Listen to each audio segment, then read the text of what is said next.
श्रीमद् बाल्की रामायण के सुंदर कांड के 63वें सर्ग में दधिमुख से मधुवन के विध्वंस का समाचार सुनकर सुग्रीव का हनुमान आदि वानरों की सफलता के विषय में अनुमान। वानर दधिमुख को माथा टेक प्रणाम करते देखकर वानर शिरोमणि सुग्रीव का हृदय उद्विग्न हो उठा। वे उनसे इस प्रकार बोले, उठो उठो, तुम मेरे पैरों पर कैसे पड़े हो? मैं तुम्हें अभिदान देता हूँ, तुम सच्ची बात बताओ। कहो, किसके भय से यहाँ आए हो? जो पूर्णतः हितकर बात हो उसे बताओ, क्योंकि तुम सब कुछ कहने के योग्य हो। मधुवन में कुशल तो है ना? वानर, मैं तुम्हारे मुख से ये सब सुनना चाहता हूँ। महात्मा सुग्रीव के इस प्रकार आश्वासन देने पर महाबुद्धिमान दधिमुख खड़े बोले, राजन, आपके पिता ऋक्ष रजा ने, बाली ने और आपने भी पहले कभी जिस वन के मनमाने उपभोग के लिए किसी को आज्ञा नहीं दी थी, उसी का हनुमान आदि वानरों ने आज नाश कर दिया।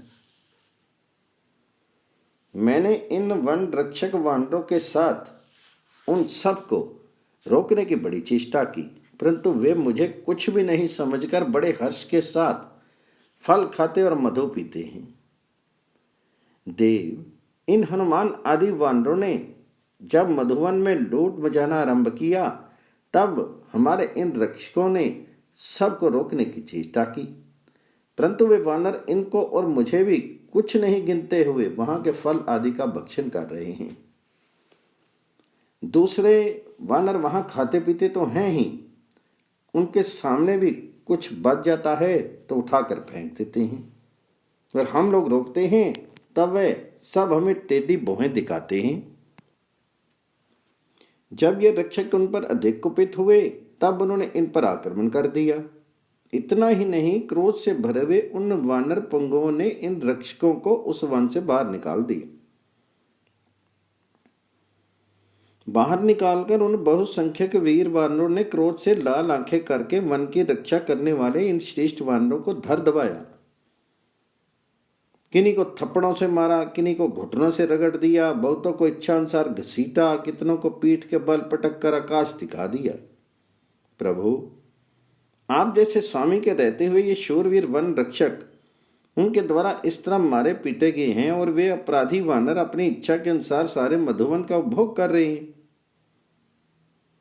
वानर शिरोमणि सुग्रीव को जब इस प्रकार मधुवन के लूटे जाने का वृत्तांत बताया जा रहा था, उसी समय शत्रु वीरों का संहार करने वाले परम बुद्धिमान लक्ष्मण ने उनसे पूछा, राजन, वन की रक्षा करने वाला ये वानर यहाँ किस लिए उपस्थित हुआ है और किस विषय को और संकेत करके इसने दुखी होकर बात की है?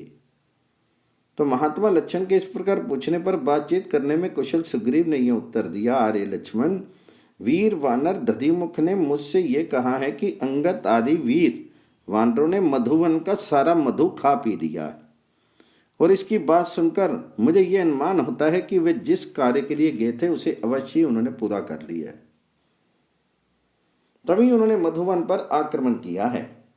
यदि वे अपना कार्य सिद्ध करके ना आए होते तो उनके द्वारा ऐसा अपराध नहीं बना होता। वे मेरे मधुवन को लूटने का साहस नहीं कर सकते थे। जब रक्षक उन्हें बारंबार रोकने के लिए आए तब उन्होंने इन सबको पटक कर घुटनों से रगड़ा है तथा इन बलवान वानर दधिमुख को भी कुछ नहीं समझा है। यही मेरे उस वन के मालिक या प्रधान रक्षक हैं। मैंने स्वयं ही इन्हें इस कार्य में नियुक्त किया है, फिर भी उन्होंने इनकी बात नहीं मानी है। इससे जान पड़ता है कि उन्होंने देवी सीता का दर्शन अवश्य कर लिया है।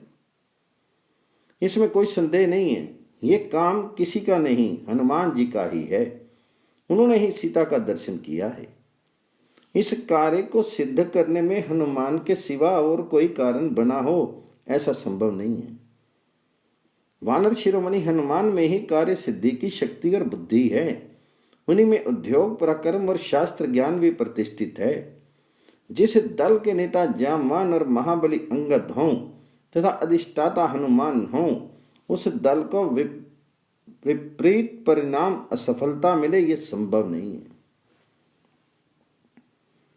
दक्षिण दिशा से सीता जी का पता लगाकर लौटे हुए अंगद आदि वीर वानर पुंगों ने उस मधुवन पर प्रहार किया है जिसे पद दलित करना किसी के लिए भी असंभव था। उन्होंने मधुवन को नष्ट किया, उजाड़ा और सब वानरों ने मिलकर समूचे वन का मनमाने ढंग से भोग किया। इतना ही नहीं, उन्होंने वन के वृक्षों को भी दे मारा और उन्हें अपने घुटनों से मार मार कर घायल किया। इस बात को बताने के लिए ये विख्यात पराक्रमी वानर दधिमुख, जो बड़े मधुरभाषी हैं, इसलिए यहाँ आए हैं। मां बाहु सुमित्रा नंदन, इस बात को आप ठीक समझे कि अब सीता का पता लग गया, क्योंकि वह सभी वानर उस वन में जाकर मधु पी रहे हैं। पुष्पप्रवर, विदेह नंदिनी का दर्शन किए बिना उस दिव्य वन का जो देवताओं से मेरे पूर्वजों को वरदान के रूप में प्राप्त हुआ है, वे विख्यात वानर कभी विध्वंस नहीं कर सकते थे। सुग्रीव के मुख से निकली हुई कानों को सुख देने वाली ये बात सुनकर धर्मात्मा लक्ष्मण श्री रामचंद्र जी के साथ बहुत प्रसन्न हुए। श्री राम के हर्ष की सीमा नहीं रही और महायशस्वी लक्ष्मण भी हर्ष से खिल उठे। दधिमुख की उपयुक्त बात सुनकर सुग्रीव को बड़ा हर्ष हुआ। उन्होंने अपने वन रक्षक को फिर इस प्रकार उत्तर दिया, मामा, अपना कार्य सिद्ध करके लौटे हुए उन वानरों ने जो मेरे मधुवन का उपभोग किया है, उससे मैं बहुत प्रसन्न हुआ हूं। अतः तुम्हें भी कृतकृत्य होकर आए हुए इन कपियों की डिठाई तथा उद्दंडतापूर्वक चेष्टाओं को क्षमा कर देना चाहिए। अब शीघ्र जाओ और तुम ही उस मधुवन की रक्षा करो। साथ ही हनुमान आदि सब वानरों को जल्दी यहां भेजो। मैं सिंह के समान दर्प से भरे हुए उन हनुमान आदि वानरों से शीघ्र मिलना चाहता हूं और इन दोनों रघुवंशी बंधुओं के साथ मैं उन कृतार्थ होकर लौटे हुए वीरों से ये पूछना तथा सुनना चाहता हूं कि सीता की प्राप्ति के लिए क्या प्रयत्न किया जाए। वे दोनों राजकुमार श्री राम और लक्ष्मण पूर्वक समाचार से अपने को सफल मनोरथ मानकर हर्ष से पुलकित हो गए थे। उनकी आंखें प्रसन्नता से खिल उठी थी। उन्हें इस तरह प्रसन्न देखकर तथा अपने हर्ष उत्फुल्ल अंगों से कार्य सिद्धि को हाथों में आती हुई जान वानरराज सुग्रीव अत्यंत आनंद में निमग्न होगी। सुग्रीव के ऐसा कहने पर प्रसन्नचित्त वानर दधिमुख ने श्री राम, लक्ष्मण और सुग्रीव को प्रणाम किया। सुग्रीव तथा उन महाबली रघुवंशी बंधुओं को प्रणाम करके वे शूरवीर वानरों के साथ आकाश मार्ग से उड़ चले। जैसे पहले आए थे उतने ही शीघ्रता से वे वहां जा पहुंचे और आकाश से पृथ्वी पर उतरकर उन्होंने उस मधुवन में प्रवेश किया। मधुवन में प्रविष्ट होकर उन्होंने देखा कि समस्त वानर युद्धपति तो पहले उद्दंडोरे थे, अब मद रहित हो गए हैं, उनका नशा उतर गया और ये मधु मिश्रित जल का मेहन अर्थात मूत्र इंद्रियों द्वारा त्याग कर रहे हैं। वीर दधिमुख उनके पास गए और दोनों हाथों की अंजलि बांधकर अंगद से हर्षयुक्त मधुर वाणी में इस प्रकार बोले, सौम्य, इन वृक्षों ने जो अज्ञान व शाप को रोका, क्रोधपूर्वक आप लोगों को मधु पीने से मना किया, इसके लिए आप अपने मन में क्रोध मत करें। आप लोग दूध से थके मांदे आए हैं, अतः फल खाइए और मधु पीजिए, ये सब आपकी ही संपत्ति है। महाबली वीर, आप हमारे युवराज और इस वन के स्वामी हैं। कपिश्रेष्ठ, मैंने पहले मूर्खतावश जो रोष प्रकट किया था उसे आप क्षमा करें, क्योंकि पूर्व काल में जैसे आपके पिता वानरों के राजा थे उसी प्रकार आप और सुग्रीव भी हैं। आप लोगों के सिवा दूसरा कोई हमारा स्वामी नहीं है। निष्पाप युवराज, मैंने यहां से जाकर आपके चाचा सुग्रीव से इन सब वानरों के यहां पधारने का हाल कहा था। इन वानरों के साथ आपका आगमन सुनकर वे बहुत प्रसन्न हुए। इस वन के विध्वंस का समाचार सुनकर भी उन्हें रोष नहीं हुआ। आपके चाचा वानरराज सुग्रीव ने बड़े हर्ष के साथ मुझसे कहा है कि उन सबको शीघ्र यहाँ भेजो। तो दधिमुख की बात सुनकर बातचीत करने में कुशल कवि श्रेष्ठ अंगद ने उन सब से मधुर वाणी में कहा, वानर योत्पतियों, जान पड़ता है भगवान श्री राम ने हम लोगों के लौटने का समाचार सुन लिया, क्योंकि ये बहुत प्रसन्न होकर वहां की बात सुना रहे हैं। इसी से मुझे ऐसा ज्ञात होता है अतः शत्रु को संताप देने वाले वीरों, कार्य पूर्ण हो जाने पर आप हम लोगों को यहाँ अधिक नहीं ठहरना चाहिए। पराक्रमी वानर इच्छा अनुसार मधु पी चुके, अब यहाँ कौन सा कार्य शेष है, इसलिए वही करना चाहिए जहाँ वानर राज सुग्रीव है। वानर पंगुओं, आप सब लोग मिलकर मुझसे जैसा कहेंगे मैं वैसा ही करूंगा, क्योंकि कर्तव्य के विषय में मैं आप लोगों के अधीन हूं। यदि मैं युवराज हूं तो भी आप लोगों पर हुक्म नहीं चला सकता। आप लोग बहुत बड़ा कार्य पूरा करके आए हैं, अतः बलपूर्वक आप पर शासन चलाना कदापि उचित नहीं है। उस समय इस तरह बोलते हुए अंगद का उत्तम वचन सुनकर सब वानरों का चित्त प्रसन्न हो गया और वे इस प्रकार बोले, राजन, कपिश्रेष्ठ स्वामी होकर भी अपने अधीन रहने वाले लोगों से कौन इस तरह की बात करेगा। प्रायः सब लोग ऐश्वर्य के मद से उन्मत्त होकर अहंकारवश अपने को ही सर्वोपरि मानने लगते हैं। आपकी ये बात आपके ही योग्य है, दूसरे किसी के मुंह से प्रायः ऐसी बात नहीं निकलती। यह नम्रता आपकी भावी शुभ योग्यता का परिचय दे रही है। हम सब लोग भी जहां वानर वीरों के अविनाशी पति सुग्रीव विराजमान हैं, वहां चलने के लिए उत्साहित होकर यहां आपके समीप आए हैं। वानर श्रेष्ठ, आपकी आज्ञा प्राप्त हुए बिना हम वानरगण कहीं एक पग भी नहीं जा सकते, यह आपसे सच्ची बात कहती है। वे वानरगण जब ऐसी बातें कहने लगे तब अंगद बोले, बहुत अच्छा, हम लोग चलें। इतना कहकर वे महाबली वानर आकाश में उड़ चले। आगे आगे अंगद और उनके पीछे वे समस्त वानर युद्धपति उड़ने लगे। वे आकाश को आच्छादित करके गुलेल से फेंके हुए पत्थरों की भांति तीव्र गति से जा रहे थे। अंगद और वानर वीर हनुमान को आगे करके सभी वेगवान वानर सहसा आकाश में उछलकर वायु से उड़ाए गए बादलों की भांति बड़े जोर जोर से गर्जना करते हुए किष्किंधा के निकट जा पहुंचे। अंगद के निकट पहुंचते ही वानर राज सुग्रीव ने शोक संतप्त कमल नयन श्री राम से कहा, प्रभु धैर्य धारण कीजिए, आपका कल्याण हो।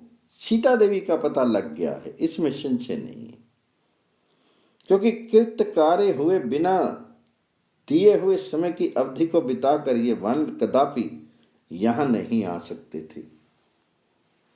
शुभ दर्शन श्री राम, अंगद की अत्यंत प्रसन्नता से भी मुझे इसी बात की सूचना मिल रही है। यदि काम बिगाड़ दिया गया होता तो वानरों में श्रेष्ठ युवराज महाबाहु अंगद मेरे पास कदापि लौट कर नहीं आते।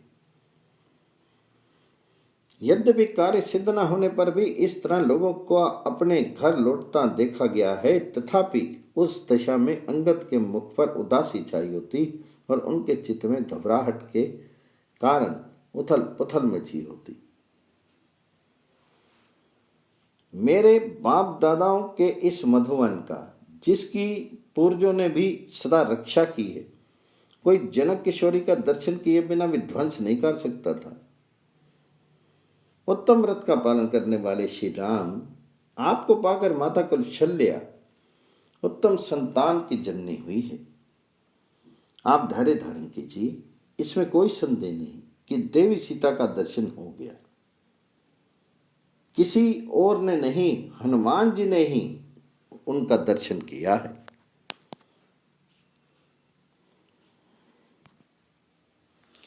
मति मानव में श्रेष्ठ रघुनंदन, इस कार्य को सिद्ध करने में हनुमान जी के सिवा और कोई कारण बना हो ऐसा संभव नहीं है। वानर शिरोमणि हनुमान में ही कार्य सिद्धि की शक्ति और बुद्धि है। उन्हीं में उद्योग पराक्रम और शास्त्र ज्ञान भी प्रतिष्ठित है। जिस दल के नेता जामवान और महाबली अंगद हों तथा अधिष्ठाता हनुमान हो, उस दल को विपरीत परिणाम असफल मिले, ये संभव नहीं है। अमित पराक्रमी श्री राम, अब आप चिंता मत करें। ये वनवासी वानर तो इतने अहंकार से भरे हुए आ रहे हैं, कार्य सिद्ध हुए बिना इनका इस तरह आना संभव नहीं था। इनके मधु पीने और वन उजाड़ने से भी मुझे ऐसा ही प्रतीत होता है। वे इस प्रकार कह ही रहे थे कि उन्हें आकाश में निकट से वानरों की किलकारियां सुनाई दी। हनुमान जी के कर्म पर गर्व करके किष्किंधा के पास आकर गर्जना करने वाले वे वनवासी वानर मानव सिद्धि की सूचना दे रहे थे। उन वानरों का वह सिंहनाद सुनकर कपि श्रेष्ठ सुग्रीव का हृदय हर्ष से खिल उठा। उन्होंने अपनी पूंछ लंबी एवं ऊंची कर दी। इतने में श्री रामचंद्र जी के दर्शन की इच्छा से अंगद और वानर वीर हनुमान को आगे करके वे सब वानर वहां पर आ पहुंचे। वे अंगद आदि वीर आनंद और उत्साह से भरकर वानर राज सुग्रीव तथा रघुनाथ जी के समीप आकाश से नीचे उतरे। महाबाहु हनुमान ने श्री रघुनाथ जी के चरणों में मस्तक रखकर प्रणाम किया और उन्हें यह बताया कि देवी सीता पातिव्रत्य के कठोर नियमों का पालन करती हुई शरीर से सकुशल है। मैंने देवी सीता का दर्शन किया है। हनुमान के मुख से ये अमृत के समान मधुर वचन सुनकर लक्ष्मण सहित श्री राम को बड़ी प्रसन्नता हुई।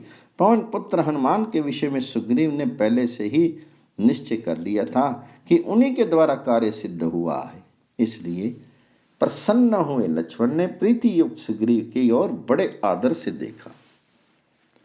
शत्रुवीरों का संहार करने वाले श्री रघुनाथ जी ने परम प्रीति और महान सम्मान के साथ हनुमान जी की ओर देखा। तदंतर विचित्र कानों से शोभित प्रस्त्रवन पर्वत पर जाकर युवराज अंगद को आगे करके श्री राम, महाबली लक्ष्मण तथा सुग्रीव को मस्तक झुकाकर प्रणाम करने के अनंतर सब वानरों ने सीता का समाचार बताना आरंभ किया। सीता देवी रावण के अंतःपुर में रोक रखी गई है। राक्षियां उन्हें धमकाती रहती हैं। श्री राम के प्रति उनका अनन्य अनुराग है। रावण ने सीता के जीवित रहने के लिए केवल 2 मास की अवधि दे रखी है। इस समय विधेय कुमारी को कोई क्षति नहीं पहुंची है। वे कुशल हैं। श्री रामचंद्र जी के निकट ये सब बातें बताकर वे वानर चुप हो गए। विधेय कुमारी ने के सकुशल होने का समाचार सुनकर श्री राम ने आगे की बातें पूछते हुए कहा, वानरों, देवी सीता कहाँ है? मेरे प्रति उनका कैसा भाव है? विधेय कुमारी के विषय में ये सारी बातें मुझसे कहो। तो श्री रामचंद्र जी का यह कथन सुनकर वे वानर श्री राम के निकट सीता के वृत्तांत को अच्छी तरह जानने वाले हनुमान जी को उत्तर देने के लिए प्रेरित करने लगे।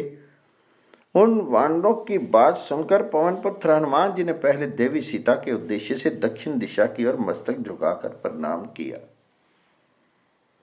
फिर बातचीत की कला को जानने वाले उन वानर वीर ने सीता जी का दर्शन जिस प्रकार हुआ था वह सारा वृत्तांत कह सुनाया। तत्पश्चात अपने तेज से प्रकाशित होने वाली उस दिव्य कांचन मणि को भगवान श्री राम के हाथ में देकर हनुमान जी हाथ जोड़कर बोले, प्रभु, मैं जनक नंदिनी सीता के दर्शन की इच्छा से उनका पता लगाता हुआ 100 योजन विस्तृत समुद्र को लांघकर उनके दक्षिण किनारे पर जा पहुंचा। वहीं दुरात्मा रावण की नगरी लंका है। वह समुद्र के दक्षिण तट पर ही बसी हुई है। श्री राम, लंका में पहुंचकर मैंने रावण के अंतःपुर में प्रमदावन के भीतर राक्षियों के बीच में बैठी हुई सीता साध्वी सुंदरी देखी। सीता का दर्शन किया। वे अपनी सारी अभिलाषाओं को आप में ही केंद्रित करके किसी तरह जीवन धारण कर रही है। विकराल रूप वाली राक्षियां उनकी रखवाली करती हैं और बारंबार उन्हें डांटती फटकारती रहती हैं। वीरवार, देवी सीता आपके साथ सुख भोगने के योग्य है, परंतु इस समय बड़े दुख से दिन बिता रही है। उन्हें रावण के अंतःपुर में रोका रखा गया है और वे राक्षियों के पहरे में रहती हैं। सिर पर एक वेणी धारण कर किए हुए दुखी होकर सदा आपकी चिंता में डूबी रहती हैं। वे नीचे भूमि पर सोती हैं। जैसे जाड़े के दिनों में पाला पड़ने के कारण कमलनी सूख जाती है, उसी प्रकार उसके अंगों की कांति फीकी पड़ गई है। रावण से उसका कोई प्रयोजन नहीं है। उन्होंने प्राण त्याग देने का निश्चय कर लिया है। ककोच कुलभूषण, उनका मन निरंतर आप में ही लगा रहता है। निष्पाप नर श्रेष्ठ, मैंने बड़ा प्रयत्न करके किसी तरह महारानी सीता का पता लगाया और धीरे धीरे इक्ष्वाकु वंश की कीर्ति का वर्णन करते हुए किसी प्रकार उनके हृदय में अपने प्रति विश्वास उत्पन्न किया। तत्पश्चात देवी से वार्तालाप करके मैंने वहां की सब बातें उन्हें बताई। आपकी सुग्रीव के साथ मित्रता का समाचार सुनकर उन्हें बड़ा हर्ष हुआ।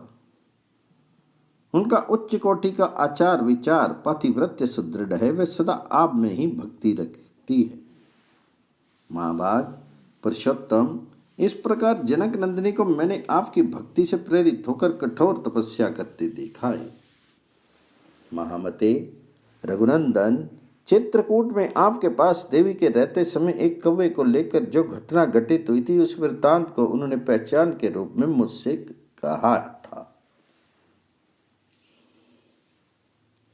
जानकी जी ने आते समय मुझसे कहा, वायुनंदन, तुम यहाँ जैसे मेरी हालत देख चुके हो, वे सब भगवान श्री राम को बताना और इस मणि को बड़े यत्न से सुरक्षित रूप से ले जाकर उनके हाथ में देना।